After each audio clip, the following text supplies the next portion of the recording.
city really got its start right past the Apple Store. In 1780, you could not get an iPhone, obviously, but you could get a glimpse into what this city would become, because the first non-indigenous settler on the shores here, a man by the name of Jean-Baptiste Pointe du Sable, a French Afro-Haitian fur trader, arrived here, right on those shores.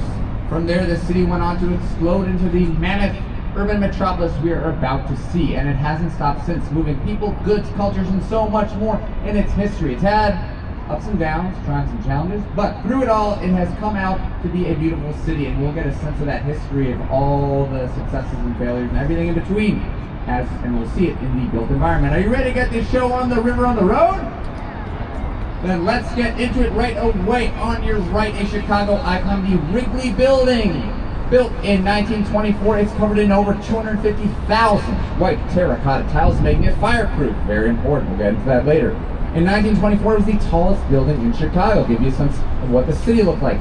It's done in the Spanish revivalist style. At the time, America and Chicago was like a teenager trying on different styles. This style is from Spain, modeled after a cathedral in Seville. Now, eyes open, hearts open, lean way back. This is the closest we'll get to one of our mammoth buildings in Chicago. It's the second tallest building in Chicago. Lean all the way back for the Trump International Hotel and Tower. It's disappearing in the clouds. That's just how tall it is. Notice there are those silver 3 stripes going up that turn into balconies. Those are called setbacks. They're each a reference to the height of a nearby building. The first being the Wrigley Building we just passed, and the next 2 are in reference to the next 2 buildings on our tour. This is an example of contextualism, a philosophy of architecture that uses the built natural environment around to inspire the literal shape of the buildings. This building was designed by Chicago baked and breaded architect, we call him a Starchitect, Adrian Smith. We say he's the tallest architect in the world. He's about my height, but he designed the Burj Khalifa, the tallest building in the world. So he's done some good work for us in his sweet home, Chicago. Coming up right behind, you'll be thinking, that just looks like a giant black box. And you are correct, because this is a prime example of black box modernism. Not only that, it was designed by the father of black box modernism, a man by the name of Ludwig Mies van der Rohe, the last director of the famed German design house, Bauhaus. This design, you can see it all across the world. Mies van der Rohe changed urban skylines for forever, and we'll get into them later.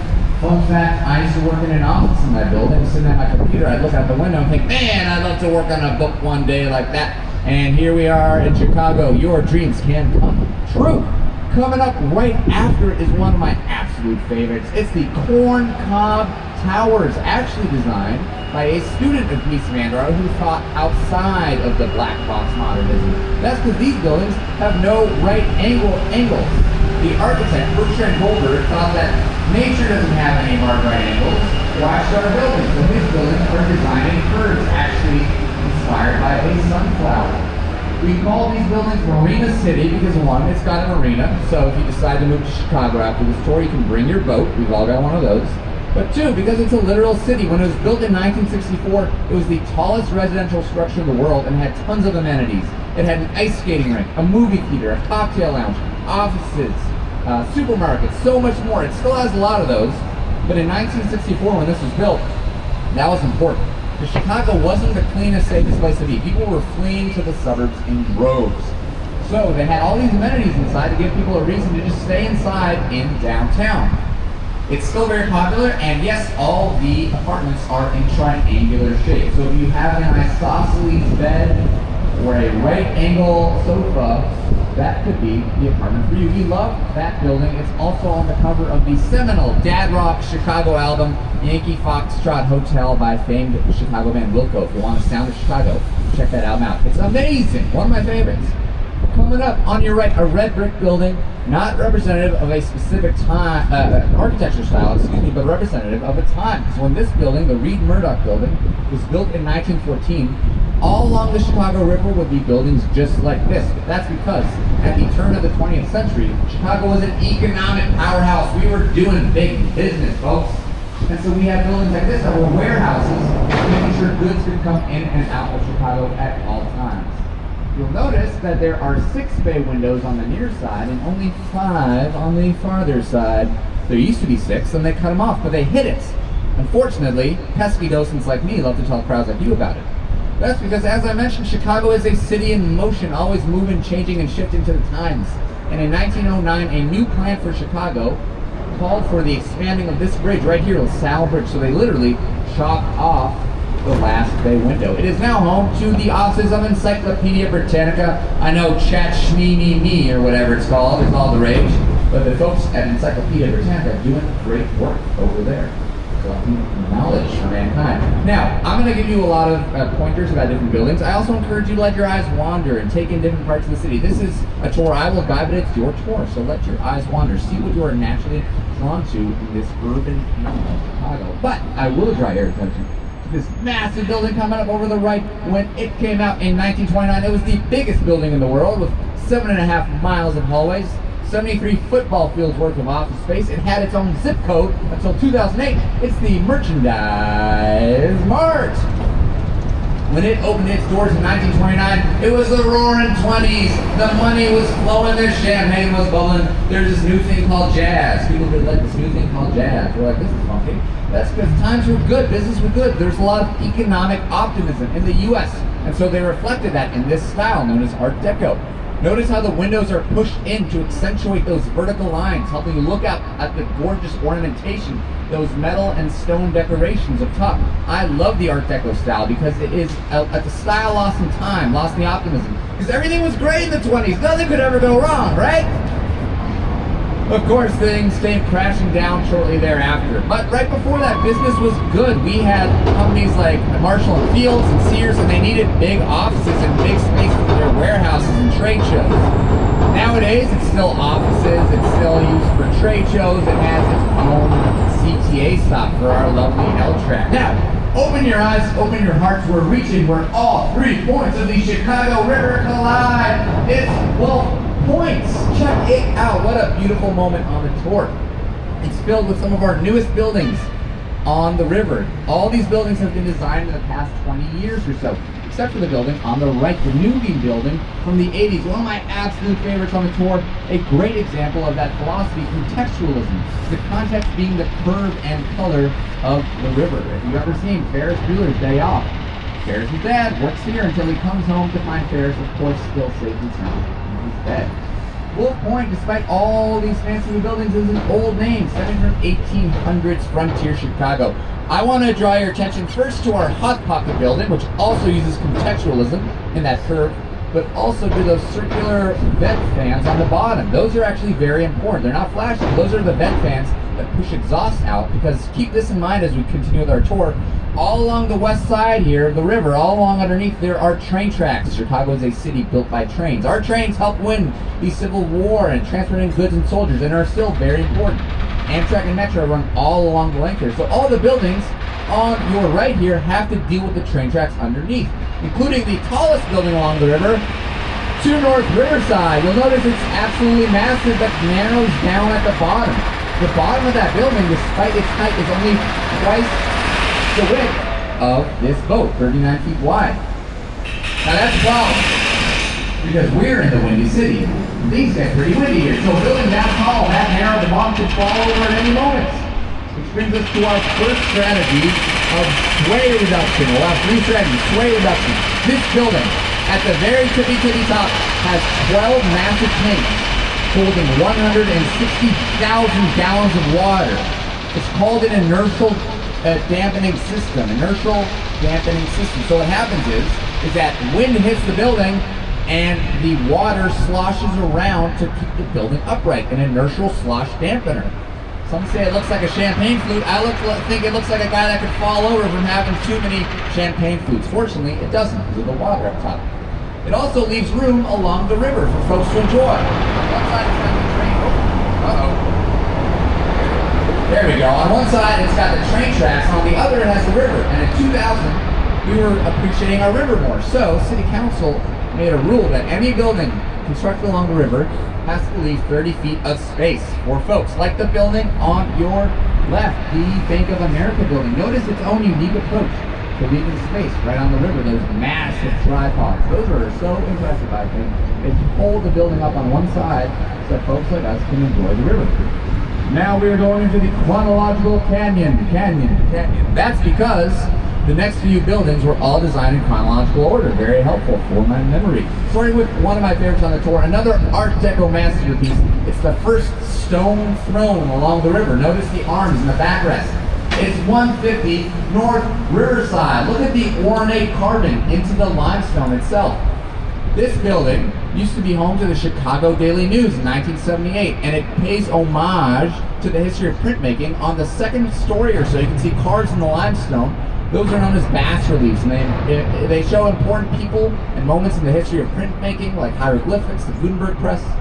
This building was also the first building in the U.S., the first skyscraper to have an open-air plaza, which is pretty revolutionary at the time because no one had done it, but also the river was gross. So very bold of them to do that, but it paid off in the year 2025. Now, does this building remind you of any other building? This building on the right, this black box? Yes, black box modernism. This is the inspiration of Mies van der Rohe. You might be thinking, Sam, it's just a black box. It's nothing like those funky Art Deco buildings. Well, I want to remind you, when these next two buildings, Gateways 1 and 2, were built in the 1960s, there was nothing else like them in urban skylines. This is what the future looked like. And you're like, okay, Sam, I get it, but you know, these types of buildings are everywhere, which is exactly the point. This style of architecture was so inspirational, such a game changer that it spread all across the world. That's how inspiring it is. And Mies van der Rohe had a different philosophies. He believed in the philosophy that less is more. What was less is more? Elegant simplicity, not having to go all over the board. And in the time of 1960s, we had just gotten out of a 30-year stretch of an architectural drought. That's because we had the Great Depression and World War II. No buildings were really built in that time. So when a new generation of architects hit the scene, they were used to working without a lot of resources. They had to work with what they had. So they built a steel frame that actually holds up the building in space for office workers to make that dough, bring home the bacon. Mies van der Rohe believes form should follow function. These are giant boxes. The function of this is to hold a lot of cubicles. Cubicles are just cubes, squares. You want to get a lot of cubicles together, build a bigger square. And oh, down below you can see our lovely Metro trains. Hello, Metro trains. Coming up on your right is Gateway Center number 3. This is the 1970s. We moved forward a decade now. It's still black box modernism, but with some adjustments. There's more resources now. We're experimenting with sound. We added some limestone to the skin to give it a little bit of a breezy exterior. This is called international style because they say you could put this anywhere in the world and it would probably fit it. Well, not anywhere. You can just drop it in the Sahara Desert, but any city and it would fit right in. Coming up on the right, this squat building is not a gateway center, but it is an example of American business ingenuity. That's because we have both a gym and a bakery in that building. That's a good business tactic. Any way you enter that building, you're leaving with some gains. Coming up on the right behind this is a Gateway Center. Gateway Center number 4. It's the 80s now. Big hair, Madonna, Michael Jackson, disco. Getting a little playful, experimental. This contextualism is now being used in our building. The curve is reminiscent of the curve of the river. The styles are changing. It still comes from the same original style, but it's adapting to the times. The city in motion. Now coming up on your left is a giant map. That map wasn't always there. When this building was built in the 1970s, the river was still disgusting. It was gross. Jump forward to 2014, the river is nice. There's folks like you and I on the river all day, every day. So the new owners of the building wanted to put the building on the map. And they did that by putting a map on the building for the low price of $800,000. If you're ever having a crazy night out on the city, you get lost, your phone's dead, just go check out the map. The red dot is where you are. Now, the building on your right, you might recognize it from the opening scene of The Dark Knight when the Joker crashes out of the side of it in a school bus in a brazen bank robbery, except it's not a bank. It's the old post office building, and when it was constructed in 1932, it was the biggest post office building in the world. We needed one that big because, again, business was booming. We had Sears and Marshall Fields doing good business, moving goods all along the world. It was like the Amazons of the day. They had catalog books that you could buy anything, so we needed a big space for business. However, by the end of the 1990s, new technology made it so that we didn't need such a big building. So the building sat vacant until 2016, when it was bought, gutted, and rehabbed in the biggest project of its time for a price tag of $900 million. And now it is offices for companies like Uber, Walgreens, PepsiCo. It also has a 3.5-acre rooftop urban garden with a running track, basketball court, and more. Makes me almost want to work for PepsiCo or Uber or Walgreens just so I can get to that room. To show you how times have changed, our new post office building, it doesn't have the beautiful Art Deco ornamentation, but this is it on the right. It gets the job done. Not as pretty, but you know, someone's got to do the job. I'm going to move on from talking about buildings to talking about sandwiches real quick, if that's cool. Yeah, is that all right? Cool, let's do it. One of my favorite places to get a sandwich in Chicago, about 800 meters that way, like 10 blocks. Manny's Cafeteria and Delicatessen. I love this spot. It's an institution. It's been open for 82 years. Great place to get a pastrami, corned beef sandwich, matzo ball soup, coleslaw. It's amazing. It's an institution.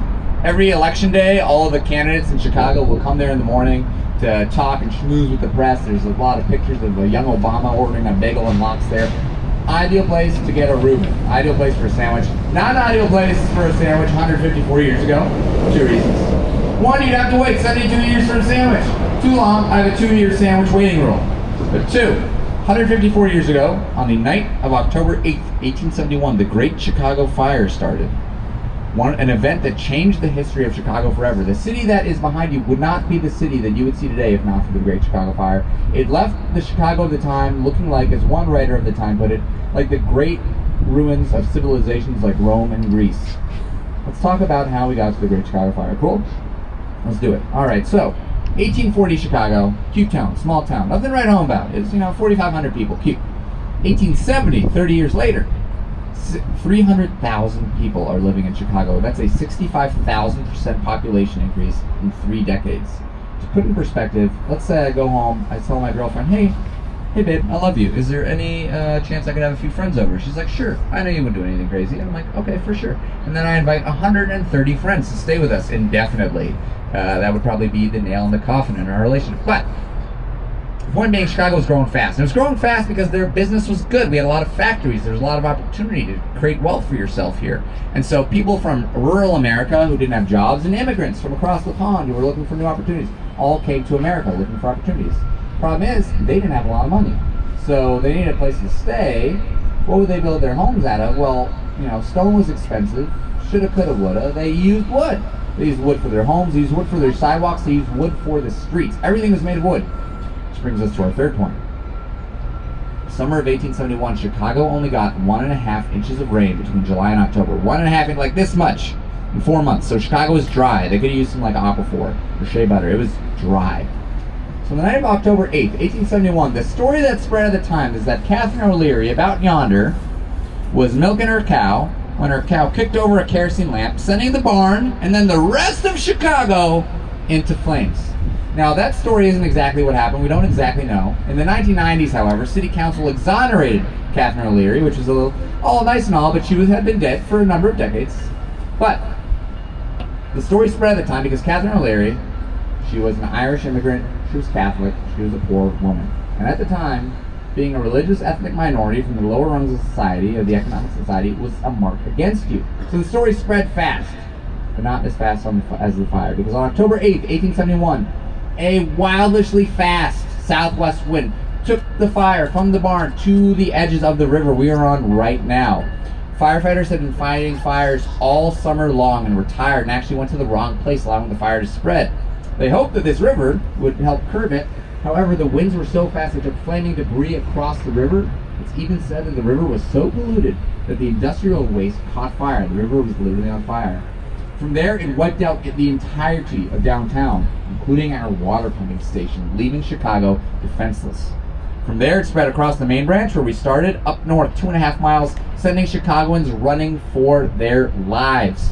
Many even staying in Lake Michigan overnight until on October 9th, a light rain started coming. By October 10th, the fire had gone out. But it was so hot still that people had to wait a few days to get a sense of the damage. And when everything cooled down a bit, they found that 300 Chicagoans had lost their lives, 18,000 structures were destroyed, and 100,000 Chicagoans were newly homeless. Rich, poor, old, young, new arrivals, old arrivals, didn't matter. Everyone was affected. The entire city, the first version of the city, burned down, which allowed to inspire that boy. So, Chicago was back. We were a hit. We were growing again. We were growing fast, so fast that we realized we needed a plan. One of the guys behind planning the fair was a man by the name of Daniel Burnham. Daniel Burnham loved plans. He said, Make no small plans. I don't know if you sound like that. Make no small plans, for they have no magic to stir men's blood. And in the late 1800s, business leaders came to Daniel Burnham and they said, hey, Daniel, we need you to help design our new city. And that's what he did. He created a new grid, made new recommendations for parks, and I think most importantly, access to the lake for all. So if you go to the lake, you can thank Daniel Burnham. Let's jump back into buildings real quick, if that's cool. Does this building on your right remind you of any buildings we've seen today? The Corncob Towers. That's because Bertrand Goldberg also designed this building, River City. If one of you were to transform into a bird right now, well, I would probably fall to the ground and go unconscious, but you would also be able to see up above that the building is designed in a giant S. Oh, and blink and you'll miss it. Look at that cool glass atrium ensuring light reaches both sides of the apartments on the inside. Like Corncob Towers, it also has a marina for your boats. We've all got one of those. So if you move to Chicago, bring your boat, you can park there and it'll stay nice and dry over the winter because it has a bubbling system to keep your boats from freezing. Oh wow, it's so tall that on a day like today, it's disappearing. Do you see it? We're going to get into it. Not quite yet though. We're going to talk about the building right in front of it, 311 South Wacker, covered in beautiful pink granite from Texas. Anyone here from Texas? No? You are? Thanks for your granite. It looks great in the Windy City. 311 South Wacker is an example of postmodernism. Modernism believing in rigid structures, simplicity. Postmodernism saying, hey, that's great and all, but we're going to do things a little more zhuzhed up, a little more character. So they added this giant crown at the top, initially filled with 1,800 fluorescent lights. Now we use LED, we're energy conscious.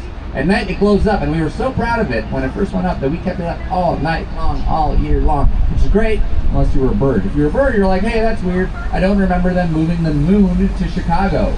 Birds thought that that glowing light at the top of the night was the moon, so they'd fly around and around and around, being like, whoa, what happened to the moon? And then collapse. They were so tired and they would fall to their deaths. We are not monsters in Chicago, we are good people. So we made sure to adjust our lighting schedules for buildings all across the city during migratory season because we love our birds. Oh, blink and you'll miss it. See that giant 14-foot figure standing atop that building? That building plays the role of Wayne Enterprises in the Batman series, but it's our Board of Trade building, and that figure up top is supposed to represent Ceres, the Roman goddess of agriculture. That's because when that building was designed and constructed in the 1920s, the first thing traded was agricultural futures, people betting on the future of different agricultural products. So Ceres is holding a wheat leaf and a bag of corn, because I don't know if you know, y'all, you're in corn country. We love to grow corn and wheat in this great city of ours. They call it the Windy City. They should call it the Wheaty City. Okay, we're going to get into it now. You see it there? Disappearing into the fog? You see it? The big one, the big kahuna, the big boss of the city, the tallest building in the one tower to rule them all. It's the Willis Tower! Standing at over 1,451 feet or 442 meters. It's the tallest building in Chicago. When it was constructed in 1973, it was the tallest building in the world up until 1998. It is currently the third tallest building in the U.S., with One World Trade Center being the tallest. But here's the thing, we're going to be honest. Our roof is taller than One World Trade Center's. However, we have antennas on the top. You can't see them. There's this group called the Council on Tall Structures in Urban Environments. That is a real organization. And they said that the spire, the decorative spire in One World Trade Center counts to the building's height, while our antennas do not, which we are not bitter about. We're not bitter about it. Why would we be bitter about it? There's no reason for us to be bitter about it. But this is our gem of the Chicago skyline. And it's super tall, which brings us to our second method of sway reduction. This building has to keep up with the wind. You notice the building is actually 9 different towers. Only 2 of them go all the way to the top. It's 9 different constructions bundled together. It's said that the architects were inspired by grabbing a fistful of cigarettes at one point, which looks kind of like the building. Which is a reminder, smoking, don't do it, smoking kills. But a fistful of cigarettes could inspire the next great American skyscraper. This building, however, does still sway. So what it does is it uses bundled tube construction. It's, again, 9 different towers, and those towers are bound together to help disrupt the spray of the wind, so the wind breaks up along the different heights of the building. It still sways though. On a given day it sways 6 to 8 inches any direction, but is built up to go up to 18 inches in any direction, so 3 feet either way on a really windy day. On the top floor, it's said that on a really windy day the toilets slosh around, and if you're susceptible to vertigo, you probably shouldn't go in. Oh, blink and you'll miss it. After this building, there's a really good view right between the cracks of this building. And you can't see it on daylight today, but on the 103rd floor, there are 5 glass boxes. Those boxes are on the publicly accessible sky deck, and those glass boxes stick out over the street. You can buy a ticket to see it. They're commercially known as The Ledge. You can buy a ticket to go to The Ledge and check out all the way down, or on a clear day, not like today, you can see 4 states. See Indiana, Wisconsin, Michigan, Illinois, and be like, thank God I'm in Illinois, because they got Chicago, the best city in the world. Now, if you're looking at that building, you're like, wow, that's a really tall building. There's no way that anyone has ever climbed it before. Well, you'd be wrong twice. That's because 2 men, of course men did it, climbed all the way to the top of the tower. The first was a man by the name of Dan Goodwin. Dan Goodwin made a homemade Spider-Man outfit and used suction cups to climb up the building in just over 7 hours. The second man was a Frenchman by the name of Alain Robert. Alain Robert climbed the building in just over an hour using nothing but his hands. And in Chicago, we're very good at coming up with new nicknames. We're very creative, which is why we named Alain Robert French Spider-Man. Now, both of them got all the way to the top. Fortunately, they got free rides from the Chicago Police Department. Both men were arrested. So, if you have the audacity to climb all the way to the top, you'll get a free ride down from the Chicago Police Department. Now, I said the Willis Tower in Chicago. Chicagoans have an accent. They go, oh yeah, get the car, call your mom, get some sausage, go Bears. So with that accent, sometimes the building sounds like Sears Tower. That's because the original occupants was the Sears Company. In the 1970s, they were kind of like the Amazon at the time. They were doing big business, needed a big building. They moved out in the 90s, and the Willis Insurance Brokerage Company moved in, and that name didn't stick with Chicagoans, so we still call it the Sears Tower. Take your pick. Apparently, the naming rights are up for grabs. I have like $30 in my pocket. We can like see if we want to name it the 1045 Shoreline Tour Tower. We'll check in later. I think it'll be like at least $50. Let's get on to the second stone throne along the river. Remember the first stone throne, 150 North Riverside. This is our Civic Opera House, home to the Lyric Opera. It's the second largest opera house in the U.S. You'll notice that the part facing the river is completely walled off. There's no windows. That's because at the time it was constructed in 1929, the river again was gross. It was like a back alley. But also, on just the other side of this stone wall is the stage. So actors just beyond this wall are getting into place. It was constructed in 1929 and opened just 2 weeks after the 1929 stock market crash. You wouldn't know it on the inside though, because it has a beautiful Art Deco lobby with gold ornamentation. It's 3 stories tall. Check out the lobby. Tickets to the opera are quite expensive, but the theater is so beautiful. I've been once. It's stunning. I love it. Coming up on the right, pardon me, on the left, you see those steel beams coming up on top. Those beams aren't decorative. They're literally holding up this portion of the building by connecting to the larger portion. Pretty incredible. Remember, we have train tracks underneath. There wasn't enough space to create a foundation. So the architects literally are holding that building up. They keep the steel beams up, one, to kind of brag, be like, haha, check out what we did, but 2, as an homage to our steel bridges. This is another great example of postmodernism where the rules are out the window. If you can see at the top, there are those circular holes cut into the steel. That's because this building, while being the Boeing building, was initially built for Morton Salt Company, the Chicago Salt Company with a yellow girl on the cover. So the architects designed it so that if you were to once again transform into a bird and go up top, it would look like a giant salt shaker. Pretty funny, sense of humor. Speaking of salt, let's talk Chicago food. We got deep dish pizza. Alright, here's the secret. We don't eat deep dish that much in Chicago. We don't. It would shoot our cholesterol way high. We like tavern style. Tavern style is thin, crunchy, cut in squares. We love deep dish, but you can't have it out. Then we have Italian beef. You got the Italian beef. It's a beef and a sausage roll. You got a dry dip, dunked, sweet or spicy peppers. Delicious. And then we have the Chicago hot dog. You drag it through the garden. Who knows what's on the Chicago hot dog? Shout it out. Peppers. We got sports peppers. Onion relish, tomato wedge, pickle spear, celery, salt, mustard, barbecue bun. No ketchup! No ketchup, because back in the day, when workers would go and get a hot dog, they didn't have a lot of money, they didn't get a good hot dog. The beef was bad. So, they put a lot of ketchup on to cover the musty smell. So now we don't use ketchup because we say, hey, we got good beef. You can get beef at a restaurant, like the restaurant right on your right. That building, I actually don't want to talk about that building. I'm going to talk about the building that used to be there in the 1800s. That was the Wigwam building, where a young Abraham Lincoln was nominated to be the presidential candidate.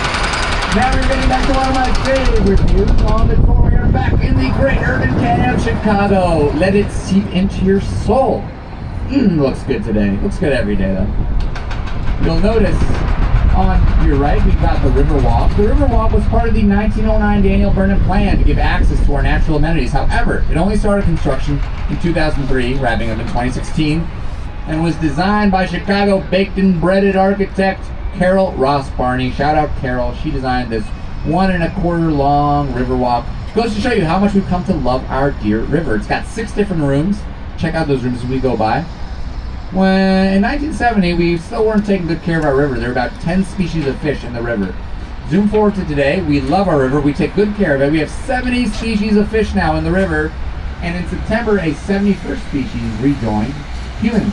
For the first time in 100 years, humans swam in this river to raise money for ALS research. It is clean enough. We care deeply about our natural environment. The river shapes the city, so we have to take care of it. You'll notice some fish beds coming up on the bottom on your right. Places for fish to rest, relax, take it easy for a sec, on a long work day.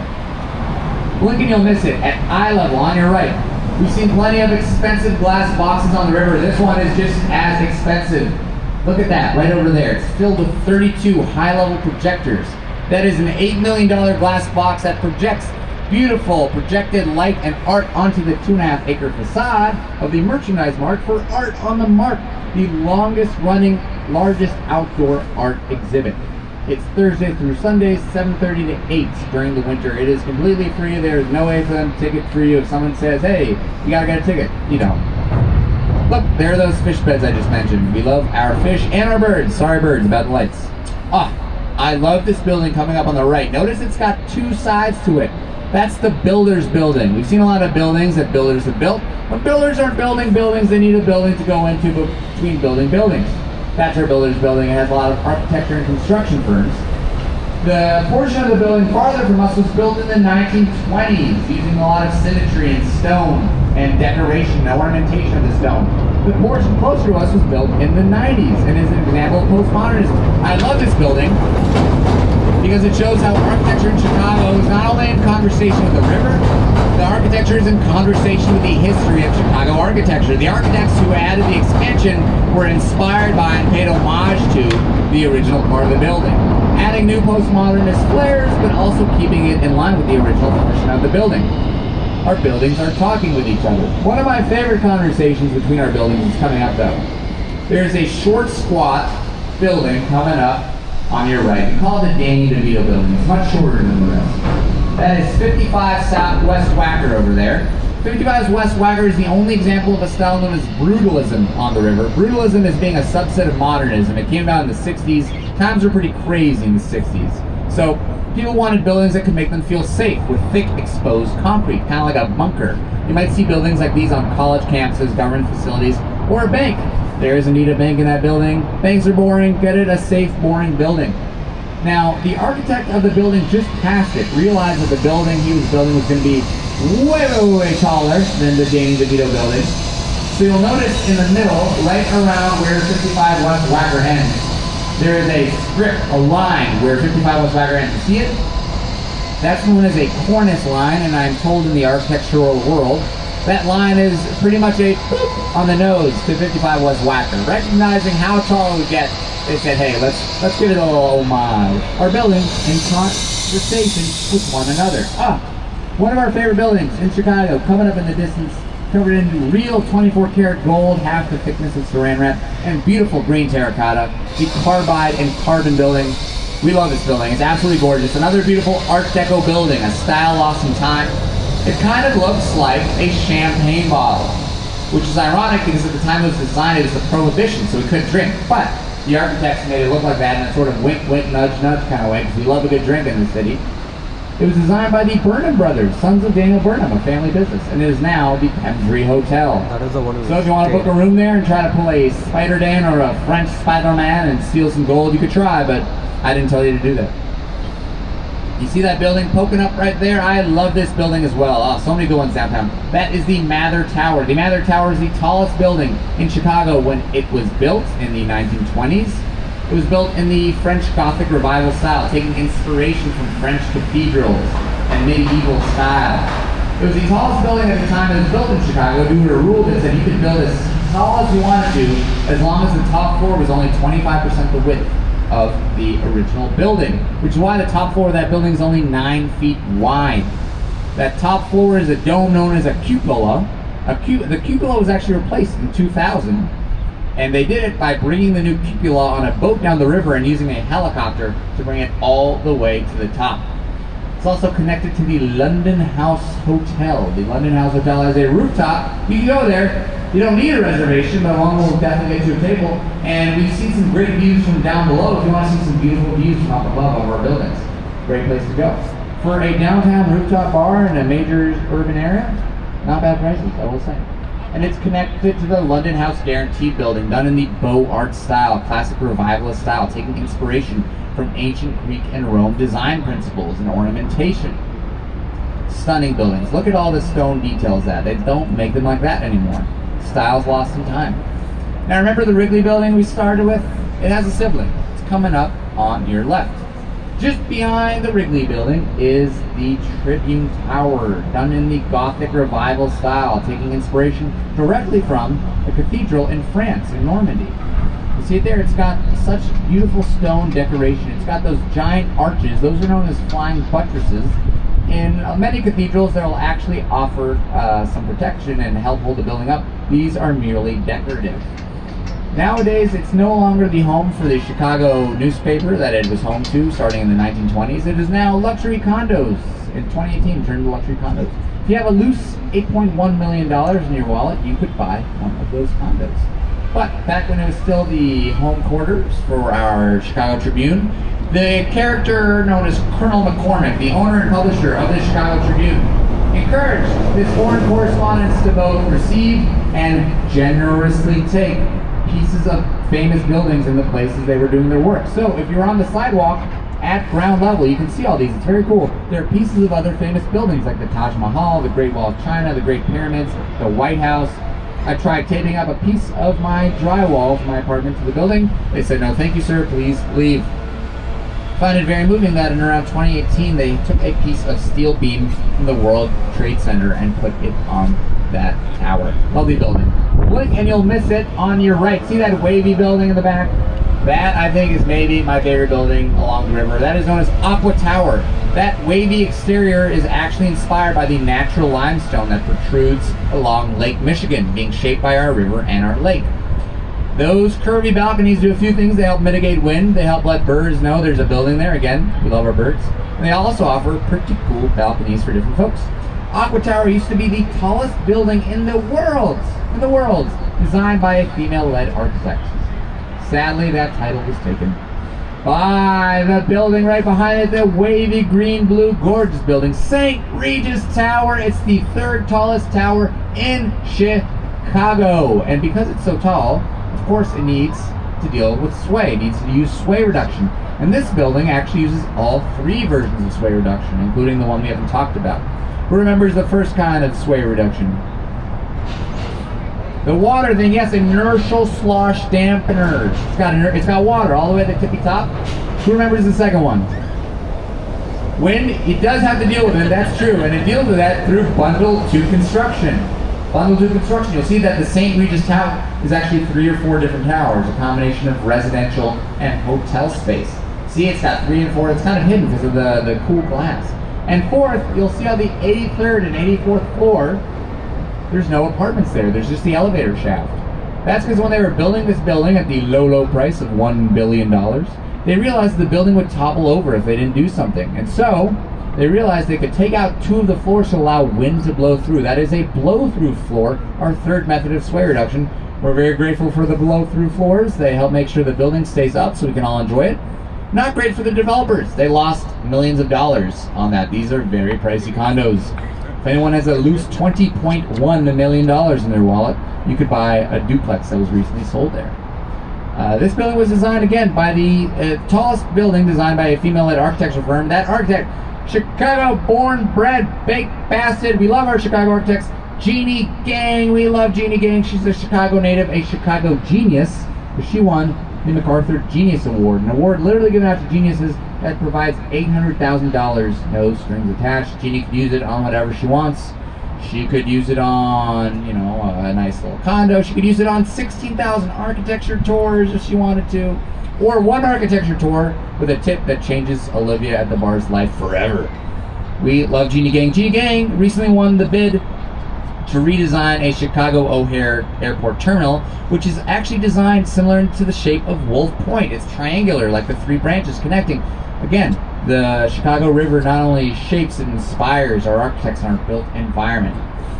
You'll notice coming up on the left in the build, the first Ferris wheel in the world actually debuted at the 1893 World's Fair. This one right here is actually shorter than the original one. The original one, 1893, was 264 feet, 64 feet taller than this one. While this one can have about, I think, 4 to 8 people in a cart, that one at the World's Fair can hold 60 guests and one bartender. Pretty fun. I think they should bring that back, but that's just me. And we're going to see a building poking up on your left. It kind of looks like a fidget spinner if you're a child, or a flask if you're an adult. Something about Chicago, we love to build buildings that look like drinking vessels. We love a good drink here. This was designed by students of Mies van der Rohe, except you can see the evolution of style. While the material, the surface, looks a lot like his black boxes, it's curved, it's all funky, it's exploring the style more. It was designed by the students taking into account his inspiration, but also taking on their own twist. Those curves, the tri-curves, provide 1, resistance against wind, 2, excellent views for anyone in there, and 3, privacy, which is important because we've had some famous people living in Lake Point Tower. Lake Point Tower has had people like Halle Berry, Tom Cruise, a bunch of athletes I don't know the names of, I'm not a big sports guy. And also the governor of California, Arnold Schwarzenegger. Arnold Schwarzenegger used to live in that building before he moved forever to California. And he said he would be back, but he has not been back since. We love Lake Point Tower. Lake Point Tower is the only building to the east of Lakeshore Drive that we just passed. That's because an 1840 law highly limited the construction that could happen at the lip of where the river meets the lake. However, it was updated in 1960, providing a loophole for one very clever developer who built this building. They immediately closed that loophole, but that's why Lake Point Tower is the only building to the east of Lakeshore Drive. And we are approaching Navy Pier on your left. Navy Pier also being a part of the 1909 Daniel Burnham Plan. It never actually hosted the Navy. The name is in honor of members of the Navy. It did offer World War II pilots brief training with their airplanes. However, it wasn't very successful. There's about 200 planes that sank into the lake, unfortunately. But now, it's used for entertainment purposes. It started in 1933 when this was the site of the second World's Fair, the Century of Progress. Nowadays, you can do shopping, eating, entertainment. There's theaters like the Shakespeare Theater. There's museums like the Children's Museum. I'm told that these children are paid a living wage in their exhibits and given plenty of time outside. We're going to take our last turn now, and I have to make a confession right now. I am a born and raised New Yorker. I grew up in Manhattan, and people are like, "Hey, why New York? Why'd you leave New York? Best city in the world?" And I tell them different things, but I would love to show you what I wish I could show them when I explain why I moved to this beautiful city. Check out that view on your left. Absolutely stunning. You don't get a view like this in most major cities. I just love the way that Chicago leaves room for its architecture and its natural environment to breathe. We're going to give you a moment here to get a good view, get those photos, and practice your Midwest nice. If someone wants to take a photo, make space or offer to take their photo, and take it in. We'll be right back. If you need to use the restroom or close out with Olivia downstairs, now's the time, and we'll be right back. What a city!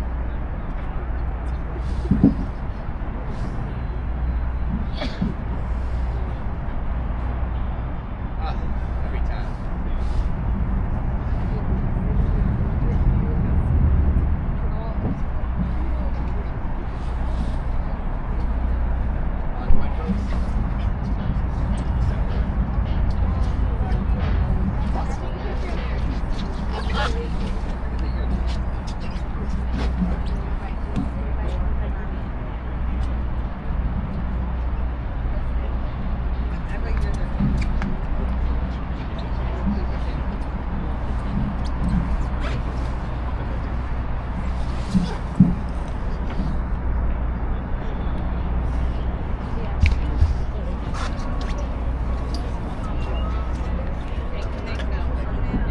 Alright folks, we are making our turn now. Going to add the adults price. Don't take my word on it. On that note, I want to note that you started this tour on Michigan Avenue, right? Michigan Avenue gets its name because that's initially where Lake Michigan started. Everything to the east of that, all that you see here, was built up. Part of the Daniel Burnham 1909 plan for Chicago. So all this was built up by people building on debris. A lot of that debris coming from the Great Chicago Fire. Literally taking one of our darkest moments and using it to build anew. I think that's pretty symbolic. On that note, I'm going to do some housekeeping. 4 points. 1, if you have any debris of your own, we're done building out east, unfortunately, so please take your debris with you. We're not expanding our city more. 2, none of us have our own inertial slosh dampers or blow-through floors. Again, it's going to get a little shaky, so we ask that you please stay seated until our dear team on the boat tells you it's okay. Not me, the team. Wait for them. 3, if you got any photos by our lovely staff by the entrance, check out with them if you'd like to grab those photos. A nice little commemorative moment. And 4, if you would like to leave a review with us, we would love to hear your feedback to see what we can do better, if you enjoyed it, all that good stuff. Sound good? Great, we got through the boring stuff. Let's get back into the city. What's in a name, folks? Well, this neighborhood on your right is Streeterville. Streeterville got its name from Captain George Streeter. Captain George Streeter was a bit of a scoundrel, a scallywag, truly a character. You can see photos of him. He looked the part. He was a previous circus owner and a shipping captain. And in 1886, this was still all the lake, and it was a big sandbar. And Captain George Streeter, his boat got stranded in a sandbar. Instead of being like, oh, I should call for help and get out of here, he said, no, I'm going to start a new city on this sandbar next to Chicago. It's going to be the United States Lake District. I don't have to follow any of the rules. And Chicago said, hey, no, you can't do that. That's not how things work around here. He did not like to follow the rules. He made a lot of illegal alcohol. He got into gunfights with all the constables. He was bad news. Pretty fair, funny character, though. He got in and out of prison, eventually passing away in Indiana, but now this neighborhood has his name. Streeterville, named after Captain George Streeter. It is home to the Hancock Tower, which we'll only get a brief glimpse of on your right, so I won't get into it, but look out for that. Our other major iconic building. I am going to talk about, though, the river. We are coming in on the river in the direction of the flow of the river, which wasn't always the case. For most of its 12,000 years, up until about 125 years ago, the river flowed into the lake, which was fine until, again, Chicago got really busy. A lot of industry, and we were using the river as a dump yard and putting all our trash and everything in there, and that was a problem because we got our drinking water from the lake. So people were getting sick like crazy. Thousands of Chicagoans dying every year in the late 1800s. So, a man by the name of Charles Esbro had a crazy plan. He said there's a continental divide to the west between the Des Plaines River and the Chicago River, and the Des Plaines River connecting to the Mississippi, which flows south. The continental divide, the globe literally teeters down a bit. You can't see it because of how flat everything is. He said if we build a canal connecting the Chicago River to the Des Plaines Canal, it'll shift the flow of the river, which is exactly what happened. Nothing like it had ever been done in the history of mankind. Truly crazy. None of us would be here if they hadn't done it. So in the late 1800s, workers dug out enough earth and soil to fill up the Sears Tower 20 times. And on the day of January 2nd, the final barrier came down, changing the flow of the Chicago River and changing the history of Chicago for forever. The river has shaped us, and we in turn have shaped the city. The last thing I'm going to talk about is the Chicago flag, so you know what you're talking about when you see the flag around in town. Can I grab it with these thick gloves? We'll see. The Chicago flag, it's got 2 blue stripes for our lake and our rivers. It's got 3 white stripes for our northwest and south portions, and it's got 4 stripes. The 4 stars, pardon me. The 4th star is for Fort Dearborn, the first military installation in 1803, right over yonder. The 2nd star, the Great Chicago Fire. The 3rd and 4th star are the 1st and 2nd World's Fairs hosted in Chicago. So now you know the Chicago flag. Now there's been talk about adding a 5th star.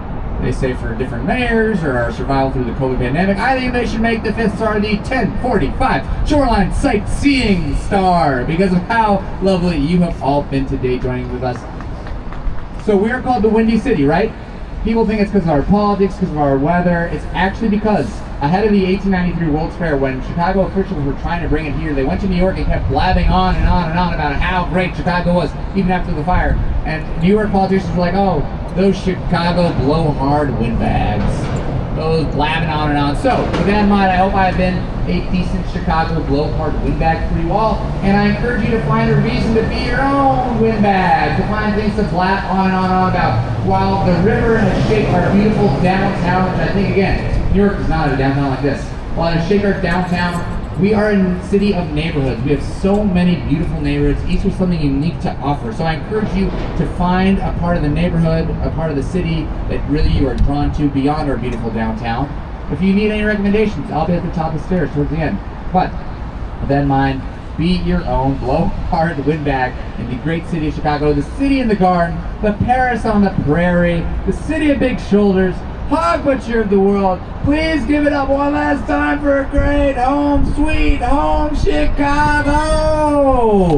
We've loved having you. We'll love having you back. We'll be here for you as much as you need. We'll see you soon. Thank you so much. Woo, we did it. We made it. Sometimes there are pirates, you know, you never